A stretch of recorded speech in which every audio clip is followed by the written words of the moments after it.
ഒരു കാട്ടിൽ താമസിക്കുന്ന കുറുക്കൻ ഒരു ദിവസം കാട്ടിൽ കൂടി നടക്കുകയായിരുന്നു. പെട്ടെന്ന് കുറുക്കൻ ഒരു പുഴയിലേക്ക് വീണു. പേടിച്ച കുറുക്കൻ പെട്ടെന്ന് കരയിലേക്ക് കയറി.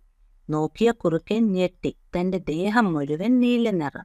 പെട്ടെന്നൊരു ബുദ്ധി തോന്നിയ കുറുക്കൻ പോയി മറ്റു മൃഗങ്ങളോട് പറഞ്ഞു അവരെ ഭരിക്കാൻ ദൈവമയച്ച രാജാവാണ് താനെന്ന്.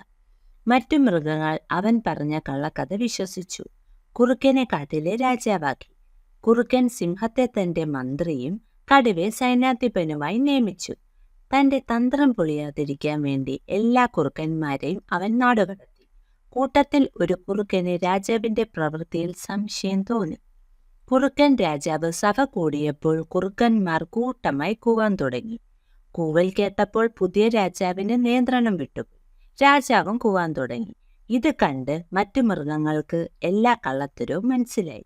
കുറുക്കനെ കാട്ടിൽ നിന്ന് പുറത്തുവാക്കി. ഈ കഥയുടെ ഗുണപാഠം എന്ന് പറയുന്നത്, മറ്റുള്ളവരെ വിഡ്ഢിയാക്കാൻ ശ്രമിക്കുന്നവൻ സ്വയം വിഡ്ഢിയാക്കപ്പെടും.